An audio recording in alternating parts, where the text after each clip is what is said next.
Deti Rustika MPD selaku dosen pengampu mata kuliah kurikulum dan pembelajaran. Yang saya banggakan teman-teman mahasiswa kelas 4A sekalian. Puji dan syukur kita panjatkan kehadiran Tuhan Yang Maha Esa atas rahmat-Nya yang diberikan kepada kita sehingga kita dapat melaksanakan perkuliahan di pagi ini. Perkenalkan, saya Emi Rita Tanja dengan NIM 2308241 selaku moderator yang akan memimpin jalannya pematerian dan diskusi pada hari ini. Sebelumnya, izinkan saya untuk membacakan susunan acara pada hari ini. Yang pertama, pembukaan, kemudian dilanjut dengan pematerian oleh kelompok 3, penambahan materi dari audiens, tanya jawab dan diskusi, penguatan materi, kesimpulan, dan penutup.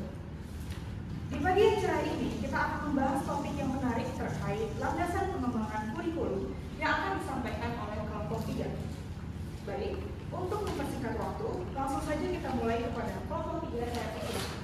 Nama saya Haifah Hafsah Salisa dengan NIM 2304227. Di sini saya tidak sendiri gitu ya, bersama dua rekan saya. Yang pertama yaitu ada Alia Putri Gunawan dengan NIM 2304429. Kemudian ada Siti Nurbaiti dengan NIM 2309199.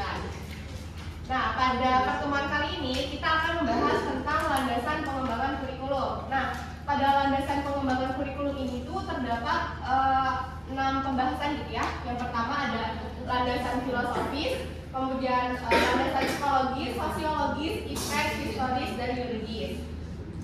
Oke, yang pertama yaitu ada landasan filosofis. Nah, secara harfiah gitu ya, filosofis ini berarti cinta akan kebijakan gitu. Nah, menurut Sumantri pada tahun 1998 mengemukakan bahwa filsafat ini dalam arti klasik adalah suatu pemikiran yang bersifat radikal gitu. Nah, kalau kita ketahui gitu ya, kalau zaman-zaman dahulu tuh untuk filsafat itu tuh pasti dibuat oleh kalau misal itu tuh zaman Rasul gitu ya, berarti kan Rasul gitu ya akan membuat filsafat gitu. Nah, tapi seiring dengan berjalannya waktu, filsafat ini tuh sekarang udah mulai berkembang gitu ya, nggak cuman para ahli-ahli doang gitu ya, tapi orang-orang yang memiliki pendidikan yang tinggi, nah itu tuh akan bisa terjun gitu ya untuk membuat filsafat-filsafat yang nantinya akan lebih berkembang. Nah, kemudian kenapa sih filsafat ini tuh penting di dalam pendidikan gitu ya? Karena filsafat pendidikan ini tuh nantinya akan memberikan perangkat kerja gitu untuk isu-isu dan tugas-tugas yang di dalam tenaga pendidikan gitu. Nah, landasan filsafat ini juga nantinya akan memberikan dasar atau prinsip-prinsip gitu ya untuk mengembangkan kurikulum. Nah, menurut Ansyar pada tahun 1989 dan dikembangkan oleh Nasir pada tahun 1995 bahwa pandangan filsafat ini tuh terdapat 6 aliran gitu ya. Yang pertama ini ada aliran idealisme. Nah, aliran idealisme ini maksudnya adalah aliran yang sekolah itu dia itu menerapkan pendidikan agama gitu. Jadi mereka ini contohnya itu misalnya ada pendidikan kalau di sekolah Islam itu ada fikih, terus akidah, sejarah budaya Islam kayak gitu-gitu. Nah, mereka juga tegas gitu ya terhadap peraturan gitu. Misal mereka melanggar, misal terdapat siswa gitu ya yang melanggar peraturan terkait pendidikan agamanya, nah itu tuh bisa sekolah tuh menerapkan gitu ya sanksi-sanksi yang berlaku. Kemudian yang kedua itu ada aliran perennialisme. Nah, kalau di aliran perennialisme ini biasanya sekolah-sekolah tuh menerapkan pendidikan seperti IPA, IPS, matematika kayak gitu. Namun untuk di perennialisme ini mereka itu menganggap bahwa seperti mata pelajaran seni, terus pendidikan jasmani, nah itu tuh kurang gitu ya, tidak harus gitu, tidak harus ada. Kenapa? Karena mereka ini beranggapan bahwa mata pelajaran seperti seni ataupun seperti tadi pendidikan jasmani itu tidak termasuk untuk mengembangkan keterampilan anak kayak gitu. Kemudian yang ketiga itu ada aliran realisme. Nah, aliran realisme ini maksudnya adalah mereka itu sama gitu ya, sebenarnya sama perennialisme, mempelajarinya mata pelajaran matematika, IPA, PS kayak gitu. Namun mereka itu di aliran realisme ini tuh berharap gitu ya bahwa peserta didik itu dapat meningkatkan minatnya dari mata pelajaran yang tadi sudah saya sebutkan. Kemudian yang keempat ada pragmatisme. Nah, kalau pragmatisme ini alirannya masih sama gitu ya, bahwa pelajarannya itu tetap masih ada matematika, IPA, IPS. Namun di pragmatisme ini harapannya orang tua dan masyarakat ini dapat berkontribusi untuk meningkatkan pembelajaran siswa di sekolahnya. Kemudian ada aliran eksistensialisme. Nah, eksistensialisme ini baru mereka itu beranggapan bahwa kalau misal pendidikan seni, seni tari, seni musik atau pendidikan jasmani itu penting gitu. Kenapa? Karena aliran ini itu menganggap bahwa siswa itu harus dikembangkan sesuai dengan minat dan bakatnya. Nah, yang terakhir yaitu ada aliran esensialisme. Nah, untuk aliran esensialisme ini tuh sama gitu ya, sama seperti aliran perennialisme. Oke, selanjutnya yang kedua ada landasan IPTEK. Nah, menurut OECD pada tahun 2005 itu mengemukakan bahwa untuk kita menghadapi era globalisasi pada abad ke-21 ini, pendidikan pastinya harus mampu gitu ya, untuk mengembangkan tiga set kompetensi pada generasi penerusnya. Yang pertama itu ada individu harus menggunakan berbagai alat untuk berinteraksi secara efektif dengan lingkungan. Kemudian yang kedua yaitu ada individu generasi penerus ini harus mampu untuk terlibat dengan orang lain. Kenapa? Karena semakin kita lebih banyak gitu ya untuk mengenal orang-orang itu, nah kita tuh bisa lebih paham gitu ya terkait impact apa sih yang bisa kita kembangkan gitu untuk di pendidikan tersebut. Nah, yang ketiga itu ada individu harus mampu untuk mengambil tanggung jawab agar dapat mengelola kehidupan mereka sendiri. Nah, ini juga penting gitu ya untuk di landasan impact sendiri. Kenapa? Karena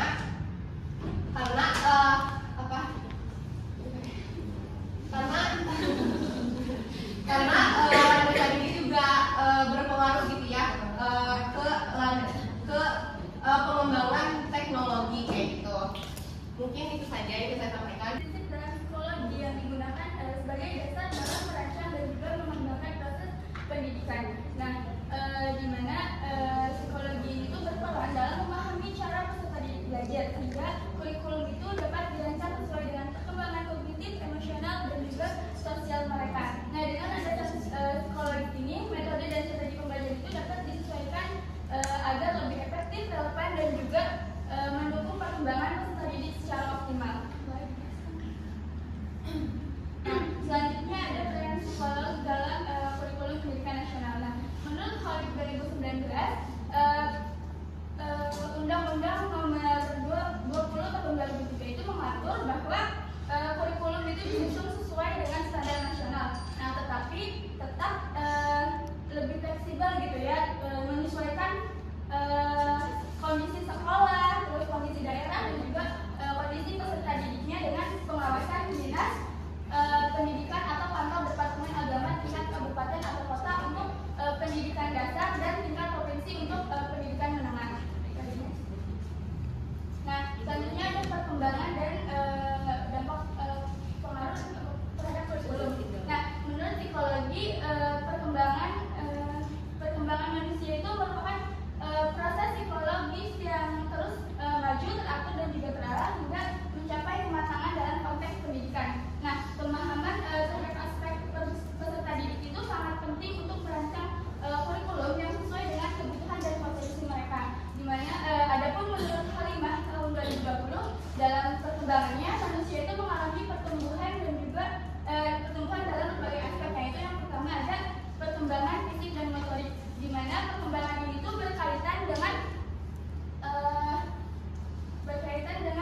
terhadap kurikulum sebelumnya gitu ya. Nah, lebih lanjut pengajian mengenai landasan historis ini akan memberikan pemahaman yang lebih jelas terhadap kurikulum yang sedang dikembangkan sekarang. Nah, baik itu mengenai dimensi masa lalu, dimensi masa kini maupun dimensi yang akan datang gitu ya. Nah, oleh karena itu tuh bisa disimpulkan di sini bahwa kurikulum itu harus selalu diperbarui dan disesuaikan dengan kebutuhan masyarakat dan juga kebutuhan dari zaman. Nah, berdasarkan penjelasan di atas, maka pengembangan kurikulum ini dimulai tidak dari titik nol gitu ya, tetapi dari hasil dari evaluasi terhadap kurikulum sebelumnya. Nah, sebagai contoh di sini, Indonesia tuh mencatat bahwa telah mengalami beberapa kali pergantian kurikulum yang dimulai dari kurikulum rencana pembelajaran yang pada tahun 1947 yang kemudian disempurnakan menjadi kurikulum 1952, kemudian disempurnakan lagi menjadi kurikulum 1964, kemudian juga disempurnakan lagi gitu ya ke kurikulum 1968, lalu disempurnakan lagi ke kurikulum 1975, kurikulum 1944, kurikulum 1994, kurikulum 2004, kurikulum 2006 atau KTSP, kurikulum 2013 dan sampailah kepada kurikulum yang sedang sekarang yaitu kurikulum Merdeka. Oke. Nah, berdasarkan hasil dari evaluasi kurikulum sebelumnya gitu ya, kurikulum Merdeka ini muncul sebagai respon terhadap permasalahan yang ada pada kurikulum sebelumnya. Nah, seperti kurikulum yang terlalu kaku, materi yang terlalu padat, pembelajaran yang hanya berpusat kepada guru saja dan tidak melibatkan partisipasi aktif dari para peserta didiknya, dan juga penilaian yang kurang holistik. Nah, selanjutnya dalam pengembangan kurikulum ini tuh tidak lepas dari 4 komponen, yaitu komponen tujuan, komponen konten, komponen organisasi, dan evaluasi dari kurikulum sebelumnya. Dan kemudian hal ini tuh jadi dasar sebagai bahan pertimbangan untuk pengembangan kurikulum. Oke, di sini selanjutnya ada landasan yuridis. Nah, landasan yuridis ini tuh berkaitan dengan undang-undang atau peraturan pemerintah yang dijadikan sebagai tolak ukur begitu ya, dan panduan dalam mengembangkan kurikulum. Nah, bisa kita maknai guru itu harus selalu mempelajari dan juga memahami terlebih dahulu landasan yuridis pendidikan, karena mengingat landasan yuridis ini tuh juga seringkali mengalami penyempurnaan gitu ya. Nah, adapun landasan yuridis yang menjadi landasan pengembangan kurikulum di Indonesia menurut buku pengembangan kurikulum dan pembelajaran di era globalisasi adalah sebagai berikut. Yang pertama di sini ada Undang-Undang Dasar 1945 yang tepatnya pada pembukaan Undang-Undang Dasar Republik Indonesia tahun 1945 pada alinea keempat yang tercantum tujuan nasional bangsa Indonesia, yaitu memajukan kesejahteraan umum dan mencerdaskan kehidupan bangsa. Nah, yang selanjutnya di sini ada Undang-Undang Nomor 20 Tahun 2003 tentang Sistem Pendidikan Nasional. Lalu yang selanjutnya di sini ada Undang-Undang Nomor 23 Tahun 2002 tentang Perlindungan Anak, Undang-Undang Nomor 14 Tahun 2005 tentang Guru dan Dosen, dan juga Peraturan Pemerintah Nomor 57 Tahun 2021 tentang Standar Nasional Pendidikan.